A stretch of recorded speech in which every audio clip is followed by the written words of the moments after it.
Assalamualaikum warahmatullahi wabarakatuh. Iki ngaji santai-santai nama muhasabah. Muhasabah itu kalau Kiai Jawa maknani itu ngoreksi diri sendiri. Jadi menghitung diri sendiri.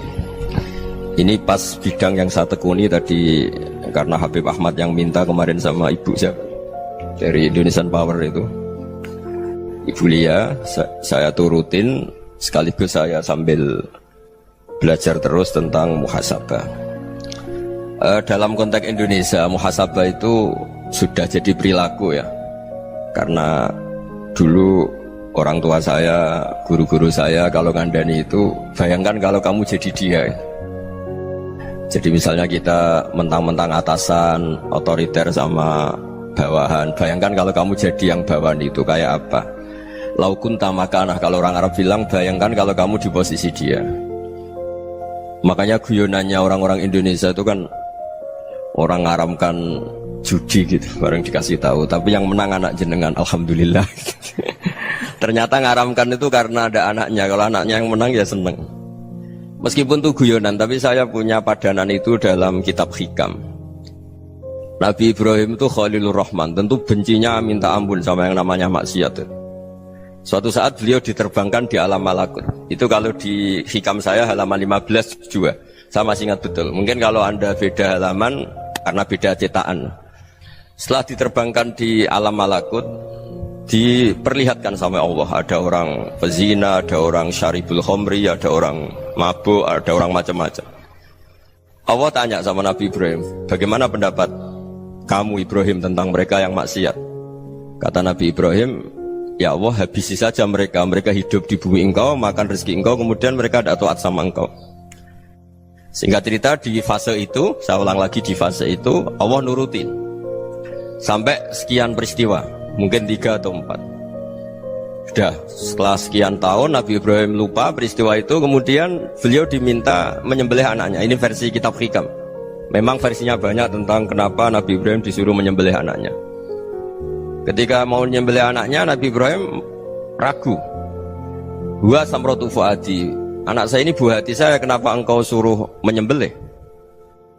Terus kata Allah, apa kamu tidak ingat ketika kamu saya angkat di alam malakut, kemudian kamu usul bunuh-bunuh, saya tidak mempertimbangkan usul Anda, tapi kenapa sekarang saya merintahkan kamu mikir gitu?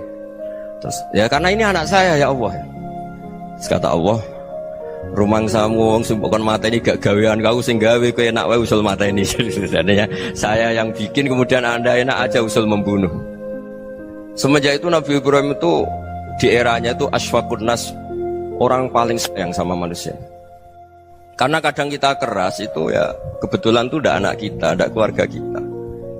Cara orang Jawa itu kan gitu ya, kalau ada perempuan terus macak yang macam-macam pakai sepeda motor cowok, terus wah itu luput suwuk, semoga-moga gini. Tapi setelah dikasih tahu, niku ponakane jenengan, semoga-moga selamat. Jadi jangan-jangan kemarin ahli ma'asi itu kebetulan tuh tidak keluarga kita. Kalau keluarga kita yang pernah salah pada kita, semangat kita mintakan maaf. Jangan-jangan kita didikte hukum sosial gitu. Jadi orang yang salah, kebetulan tuh orang yang menservis kita.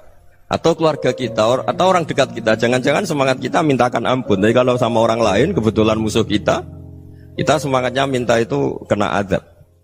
Nah ini yang nggak boleh dalam Islam. Islam mengajarkan niru Rasulullah SAW, Nabi itu rahmatal lil alamin.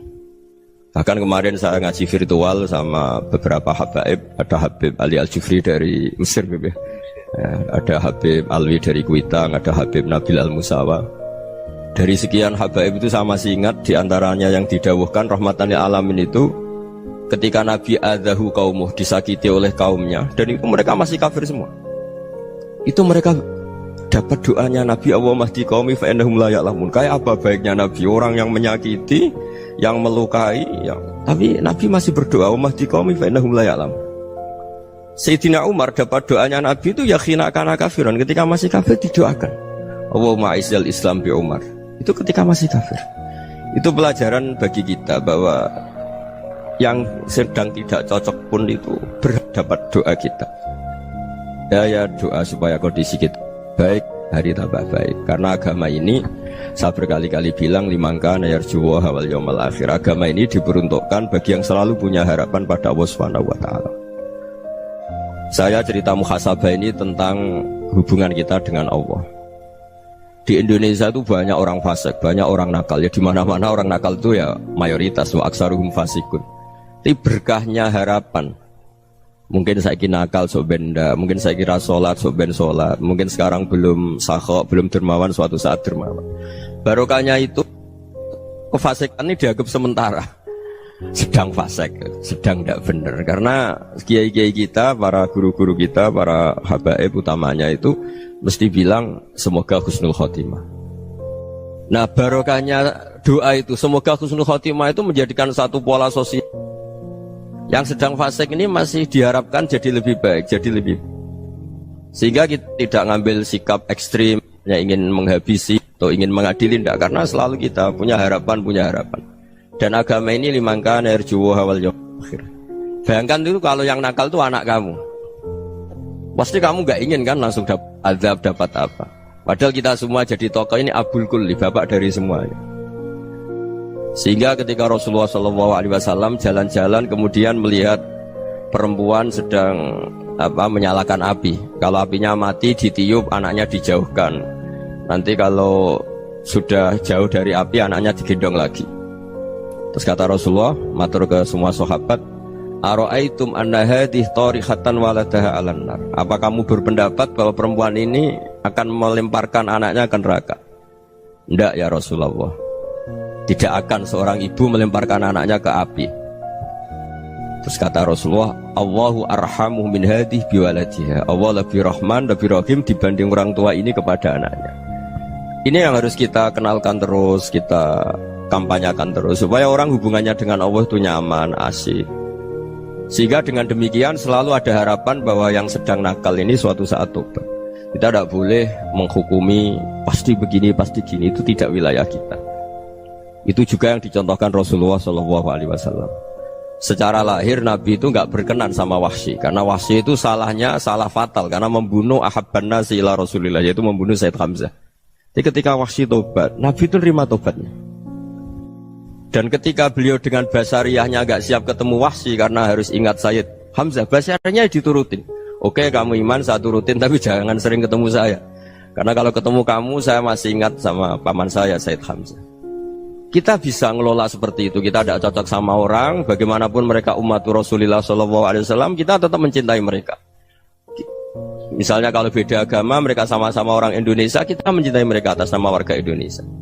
Tapi kalau misalnya potongannya ora cocok, beda kultur, bawaannya itu mangkelno cara Jawa, ya bisa diilmoni, jangan ketemu.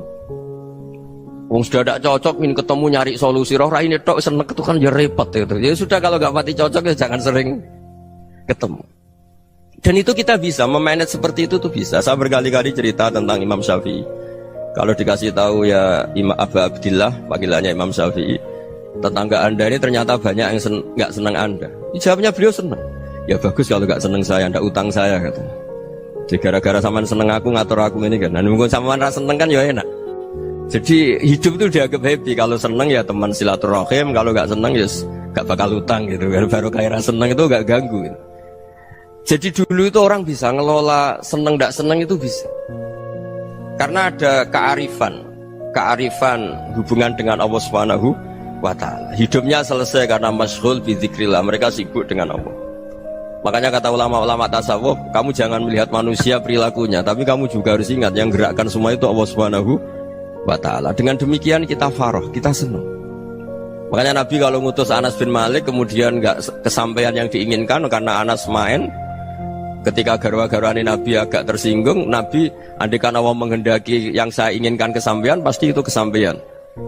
Jadi dianggap kegagalan Anas gak manggil yang dituju Nabi itu ya kersane Allah, ya enteng saja. Sayyidina Ali lebih parah lagi yang dialamin. Itu dalam beliau kalau dipanggil itu gak cepet-cepet ke sana. Ketika ditanya, kenapa kamu tak panggil gak cepet ke saya? Amin tu ukubatak, karena aku tahu engkau orang baik. Orang baik itu pemaaf. Jadi makanya orang-orang soleh dulu itu bodoni itu. Makanya sekarang kalau ada orang bodoni itu mesti dibidik orang soleh. Kalau orang-orang soleh itu kakean husnudzon akhirnya sering dibodonin. Abdullah bin Umar itu masyhur itu. Kalau ada budaknya sering sholat, sergap sholat itu dimerdekakan. Akhirnya enggak sholat-sholat pun pura-pura sholat. Akhirnya juga dimerdekakan. Ketika ditanya, kenapa engkau merdekakan? Padahal mereka sholatnya menipu engkau, kata pembisik-pembisik itu. Man khoda'ana lillah in khoda'na lah. Dia nipu atas nama Allah, berarti saat tertipu juga atas nama Allah. Enggak masalah dong, semuanya demi Allah Subhanahu wa ta'ala. Jadi ketika kita ketemu mensifati Allah Ta'ala itu ghafir, Allah pemaaf. Jangan kamu nggak fair untuk diri kamu nyifati Allah ghafir, pada orang lain Allah kamu sifati syadidul iqab. Jadi Allah kamu atur, kayak MC tadi ngatur saya. Jadi Allah itu apa? Kalau pada saya ghafir, kalau pada musuh saya syadidul iqab. Itu nggak fair. Kalau Anda punya harapan kepada Allah karena Allah Rahman Rahim, Allah ghafir, sebenarnya Allah pada musuh kita ya bisa saja Allah ghafir, bisa saja Allah Rahman Rahim. Sehingga kita melihat orang lain yang kita tidak cocok itu ya enteng saja. Itu min ummati Rasulillah sing tanaluhu syafa'atu, tanaluhu sa'atu rahmati, tanaluhu fair. Jangan dengan kita kayak mesti dapat rahmat. Jangan orang lain kayak Allah pasti syadidul iqab, itu tidak boleh. Sehingga ketika ada orang Badui, singkat cerita orang Badui ini kencing di masjid, semua sahabat membentak dia. Yang nggak bentak hanya Nabi tok. Saking mangkalnya orang ini karena semua sahabat bentak kecuali Nabi. Setelah dibenarin Nabi, terus Nabi nyuruh sabbu ali dhanuban min ma'in. Setelah disucikan masjid itu, dia berdoa keras sekali. Allahumma arhamni wa Muhammadan wa la tarham ma'ana ahadan. Ya Allah, yang berhak dapat rahmatmu hanya saya dan Nabi Muhammad, yang lainnya jangan gitu. Karena yang lainnya itu jengkelin, gitu aja saya salah dimarah-marahin gitu. Jadi kalau kamu doa terbatas ya kayak orang Bedui ini, kayak orang Arabi. Apa kata Nabi? Laqad tahajjarta wasi'an. Allah yang rahmatnya luas menjadi kamu sempitkan. Karena kamu mau atur Allah hanya Rahman pada Indonesian Power, pada NU, pada kita, yang orang lain nggak perlu dapat. Itu kan kasihan Islam, karena Islam terus nggak dimiliki semua orang. Allah nggak dimiliki semua orang, Rasulullah nggak dimiliki semua orang, karena dipek NU, dipek ormas tertentu, dipek nggak boleh seperti itu. Nggak boleh takhasyar tawasian, kata Nabi, nggak boleh mempersempit zat yang rahmatnya itu luas. Ini semoga etika ini kita pakai di Indonesia. Yang sedang fase kita harapkan lebih baik, yang sedang nggak dapat hidayah kita doakan dapat apa? Hidayah. Masyhur kan, makanya tadi saya mohon sama Habib Ali supaya Habib Ahmad supaya tetap mahalul qiyam tabaruk sama Habib Ali. Di antara doa-doa di Simtud Duror masyhur itu antuqa bilal mudhniba minnah bil ghufran wal musi'a bil ihsan. Jadi harapannya para habaib, para orang-orang baik dulu ya, semoga yang dosa itu dimaafkan, yang sedang salah dibuka, bikin lebih baik. Nabi itu tugasnya juga gitu. Wastaghfir li dzambika walil mu'minina wal mu'minat. Nabi itu tugasnya juga memintakan ampun yang sedang salah. Nah ini cobalah jadi etika kita, muhasabah kita. Jadi muhasabah itu cara berpikir kita set, kita pikir ulang. Ternyata semangatnya seorang nabi itu wastaghfir li dzambika walil mu'minun. Semangatnya itu memintakan ampun. Orang ahli tafsir tahu semua kalau Nabi itu tidak mungkin dosa. Jadi itu khitabun Nabi wa urida bihi ummatu, itu khitab Nabi, tapi yang dimaksud itu umatnya, karena Nabi tidak akan mengalami dzambun, tidak akan mengalami dosa. Sekarang enggak, kadang-kadang kita ini kalau orang lain salah itu semangat. Kalau di perusahaan ada teman salah, apalagi pimpinan salah itu seneng, barokahnya salah bisa ganti kan gitu. Ya, jadi kalau mungkin di dunia tokoh juga gitu, barokahnya ada tokoh salah, kita yang jadi populer sendiri, tidak boleh seperti itu. Kita harus salimus sodri di jami'il muslimin. Jadi ini harus dilatih. Saya tadi matur sama Habib Ahmad, latihan kita jadi hidup. Nabi itu kalau resep jadi wali itu kata Nabi gampang. Kata Nabi, kalau kamu ingin disenangin Allah, ya sudah. Kalau kamu asbahta wa amseta gini-gini, perasaan kamu, kata Nabi, jangan punya perasaan ghil sama orang muslimin. Itu sudah wadzalika min sunnati. Makanya Nabi ngendikan la yablughni ahadun an ahadin syai'an. Ada yang baca la yuballighni ahadun an ahadin syai'an. Seseorang jangan melaporkan ke saya tentang salahnya yang lain. Fa inni akhruju ilaikum wa ana salimus sadri. Karena saya ingin ketemu sampean semua dalam keadaan salimus sadri, tidak punya perasaan apa-apa. Karena kalau nurutin pembisik, nurutin informasi itu ya repot, karena orang pasti sepihak. Ada kiai yang top datang ke kampung-kampung ning desa-desa, kata yang seneng itu punya akhlak. Wah itu bagus orang besar datang ke kampung-kampung. Kata yang nggak seneng, Oh itu jobnya kayak kecil kok diambil, itu kan ya kasihan itu kan sudut pandang. Makanya saya sering bilang akal kita ini cukup untuk mentasdik Rasulullah SAW. Meskipun perasaan kita kadang orang Jawa itu beda. Saya berkali-kali bilang sama peneliti dari Jogja, kenapa sih Gus para nabi itu kok poligami istrinya banyak? Nabi Dawud katanya itu berapa? Nabi Sulaiman malah jumlahnya agak terbatas ini. Nabi Muhammad itu paling sedikit. Saya tanya gini, perempuan itu orang lemah, jadi kalau nolong orang satu gimana baik, kalau nolong orang dua ya lebih baik, ya sudah kira-kira seperti itu. Paling tidak akal kita masih tahu kalau orang baik itu kan mesti baik, nolong orang satu baik, nolong orang dua ya lebih baik, nolong orang tiga lebih baik. Tapi kalau kamu orang nggak baik, satu saja kamu terlantarin, kamu miskinkan, kamu ya tinggal diukur kan. Kalau orang baik nambah baik, tapi kalau orang buruk tambah buruk. Nah itu akal kita bisa menganalisis kenapa sih nikah itu ada yang poligami, ada yang enggak. Sudah ukur saja diri kamu. Misalnya kayak saya elek keriting, rabi terus, memperbanyak wong elek, orang perilaku netok, raine dadi elek kabeh. Tapi nak kowe ku ganteng, alim, ganteng, sugih, anake ganteng-ganteng, berhubung kowe saleh ahli swarga kabeh, mertua yo bangga karena karir kamu meyakinkan. Ini mertua kamu aja gak bangga mau nambah. Ipar gak bangga, mertua gak bangga, desa kamu yang kamu wayai juga gak beda dengan Nabi ketika nikah Juwairiyah itu gak ada pernikahan sebarokah Nabi dengan Juwairiyah itu Azharu Rasulillah. Di situ habis perang banyak tawanan, gara-gara jadi besanya Nabi langsung dibebaskan semua karena Azharu Rasulillah. Sekarang besanya Kanjeng Nabi. Dulu Abu Sufyan mangkalnya bukan main sama Nabi, gara-gara putrinya dinikah terus langsung jadi. Kalau kamu kan enggak, nikah satu, nikah lagi, satu kampung musuhi kamu karena istri pertama ya cemburu, yang kedua agak bangga. Wah itu selesai itu di dunia wal akhirah. Maksud saya nganalisis Islam itu harus pakai akal. Dan akal yang dipakai, ini saya bawa ke kitab Ihya, adalah pikiran-pikiran para ulama. Makanya ketika Imam Ghazali ketika ditanya fakaifa bi muslimin fasikin asawaha fi jami'i amri, kalau kalian ketemu orang fasik, orang Islam tapi fasik, perilakunya nggak ada yang benar. Kata Imam Ghazali jawabnya lucu, aneh. Mamin muslimin illa wa islamuhu ta'ah. Tidak ada orang Islam kecuali dia mau Islam, membenarkan Allah dan Rasul itu sudah taatnya dia. Kok kamu tidak bisa melihat taatnya dia? Dia pikirannya kan ini pemabuk, ini tukang apa. Tapi kata Imam Ghazali, sebenarnya kamu masih bisa berpikir positif. Mamin muslimin illa wa islamuhu ta'ah. Tidak ada seseorang Islam ketika dia milih Islam itu pasti ada taatnya, yaitu tasdik pada Allah dan tasdik kepada Rasulullah SAW. Jadi dengan pola seperti itu, maka di antara guru-guru kita yang modern ya di era Mbah Maimun, di sini ada Habib Ahmad, Habib Salim, syair yang sering dibaca beliau adalah ada orang munajat sama Allah. Ini cerita munajat. Itu orang itu ngendikan gini, ana muznibun, ana mukhtiun, ana asi, huwa rahimun, huwa ghafirun, huwa afi. Ya Allah, saya mukhti, saya orang yang salah. Ana muznib, saya orang yang dosa. Ana asin, saya sering maksiat. Tapi engkau ya Allah, engkau ghafir, pemaaf.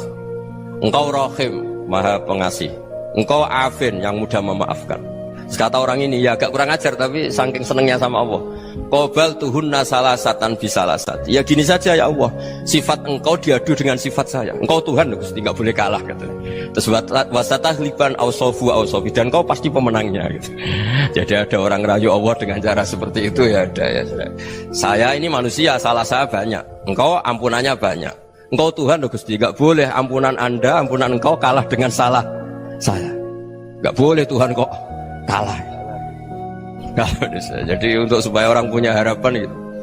Banyak juga wali-wali yang jadab ketika datang ke makam Rasulullah SAW. Itu kalau dongo ya agak kacau sebenarnya, cara syariat agak kacau. Ya Allah, engkau punya dua pilihan.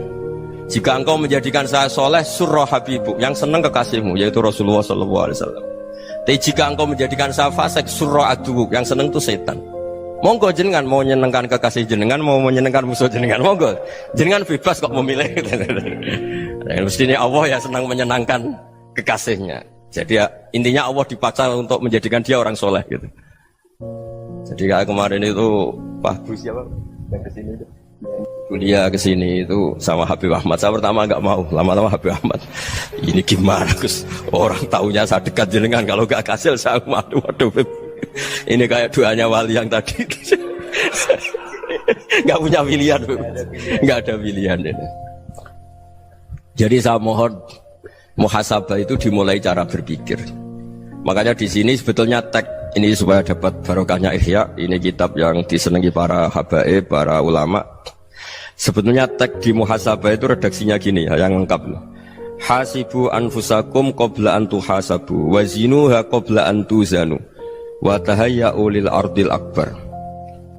Jadi ada kata wazinu, jadi ukur. Perilaku Anda ini diukur, ditakar. Misalnya kita sebagai suami kan ya punya hal-hal yang kita tidak ideal. Corong Jawa mesti pesek, cara rezeki ya pas-pasan. Dan kita juga kalau makanya agak boleh tanya istri begini, apa saat cinta pertama Anda? Pasti Anda kecewa. Orang jadi istri hanya korban terakhir itu. Sudah. Karena orang kalau ngelamar kemana-mana gak jadi, yang jadi istri itu pasti korban terakhir itu. Jarang istri pilihan pertama, jarang. Ayo semua yang nikah. Rata-rata itu pilihan Anda pertama Pak, dari sekian ditolak di mana-mana terus. Ya perempuan terakhir. Kamu juga korban terakhir gitu. Itu wali-wali dulu kalau ngandani kita itu sederhana. Antal ini masyhur diceritakan Habib Zain bin Semit dalam kitab Al-Manhajus Sawi. Antalam tajid min nafsika kullama turid. Fa kaifa turidu min ghairika kullama turid.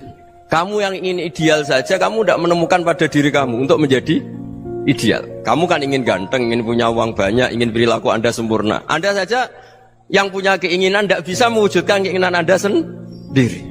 Fakaifa turidu min ghairika ma turid. Jadi antalam tajid min nafsika kullama turid. Fakaifa turidu min ghairika kullama turid. Kamu yang punya keinginan saja. Misalnya saya ingin punya uang banyak, perilaku saya selalu benar, gak pernah salah.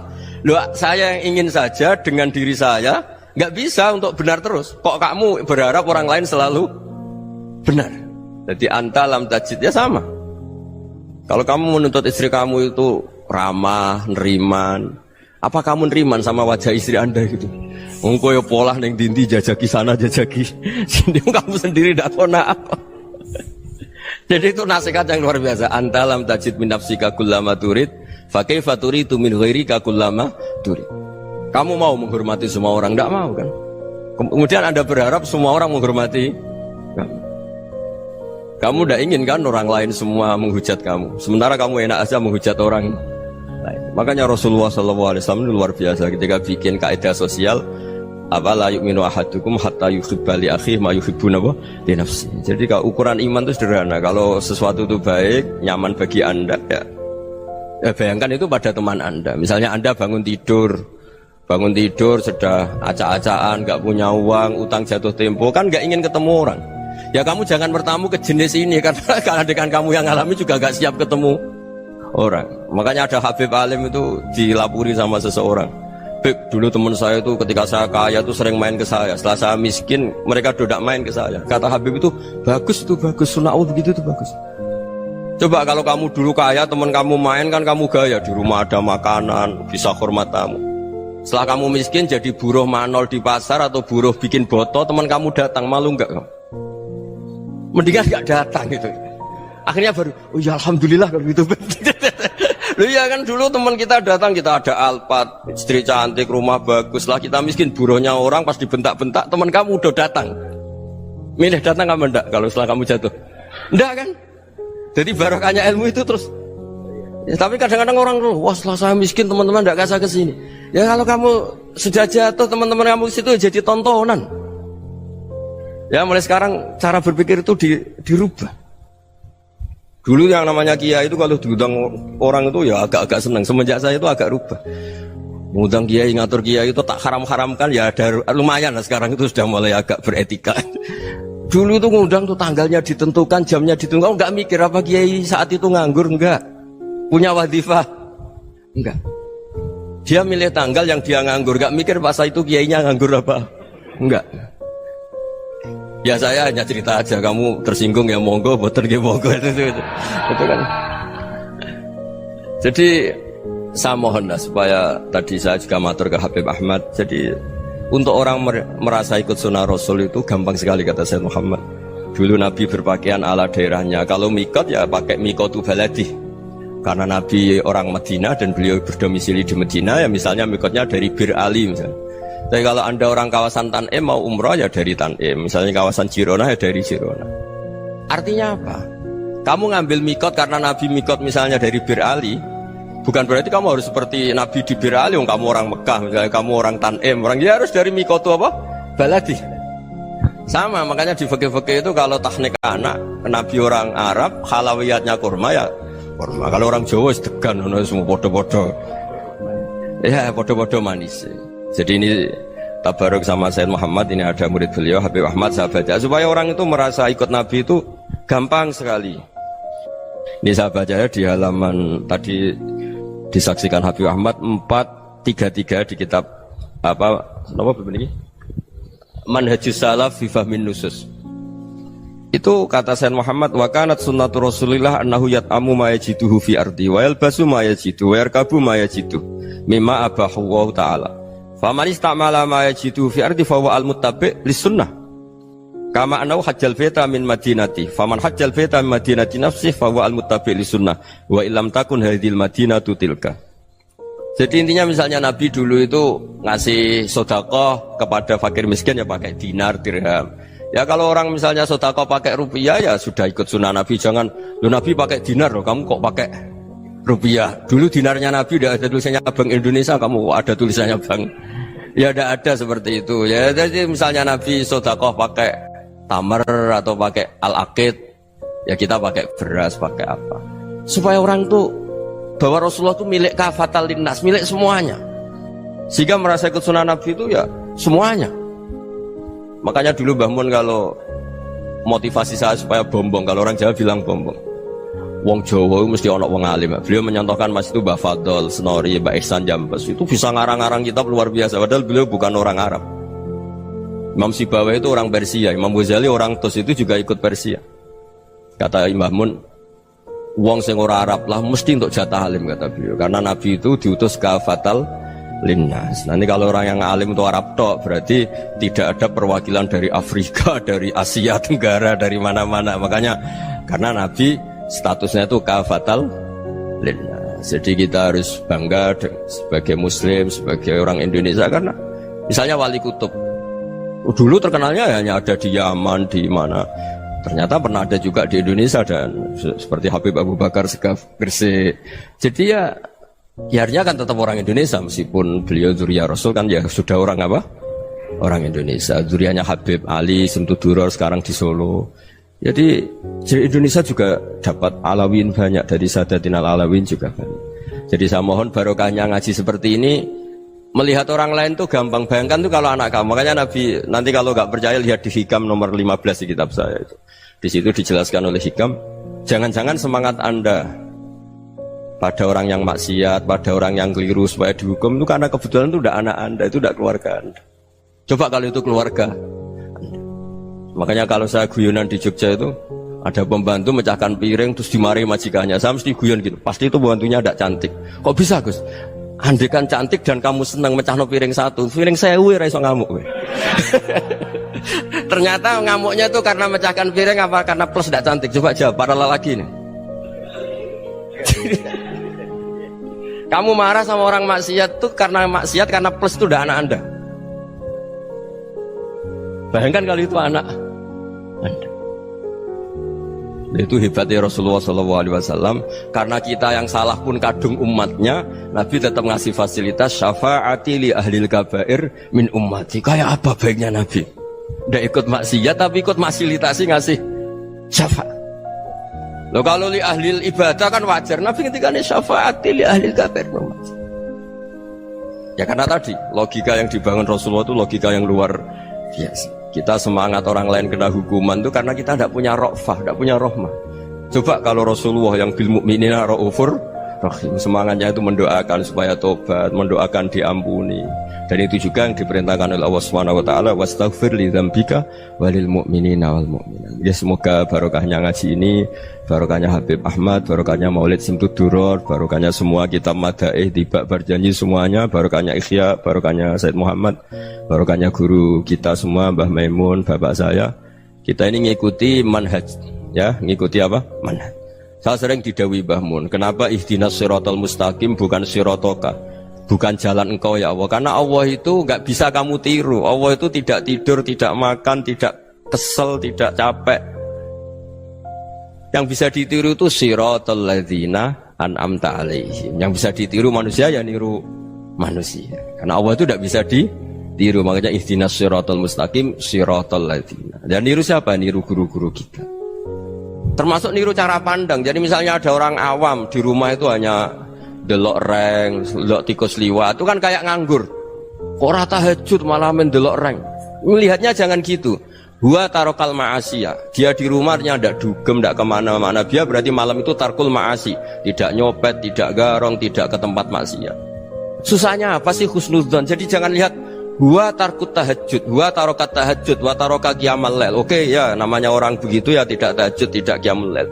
Tapi susahnya apa sih kamu bilang huwa tarokal ma'asiyah? Dia juga meninggalkan maksiat, dan tarkul maksiat itu tuh ibadah. Supaya orang tuh gampang lah husnudzon sama orang muslim. Ini orang mukmin, orang yang luar biasa. Di mata Allah itu orang yang luar biasa. Kayak tadi Imam Ghazali, kalau saya ketemu orang muslim kemudian dia tidak pernah baik, gimana? Kata Imam Ghazali, ma min muslimin illa wa islamuhu ta'ah. Tidak ada orang Islam ketika dia mentasdihkan Allah dan Rasulullah, berarti dia juga punya taat. Ya ini latihan saja, sing iso nglakoni Habib Ahmad kula namung cerita mawon. Kula cerita secara akademik, saya punya kitab, saya baca, dan alhamdulillah kita paham barokahnya para guru, dan supaya terbiasalah. Sebaik-baiknya ibadah husnudzon billah wa husnudzon bil mu'min. Soal tidak cocok ya diilmoni tadi ya, namanya nggak cocok ya jangan sering ketemu. Seperti Rasulullah SAW, beliau karena sangat mencintai Said Hamzah, ketemu orang yang pernah begitu sama Said Hamzah ya beliau secara basyariah tidak siap.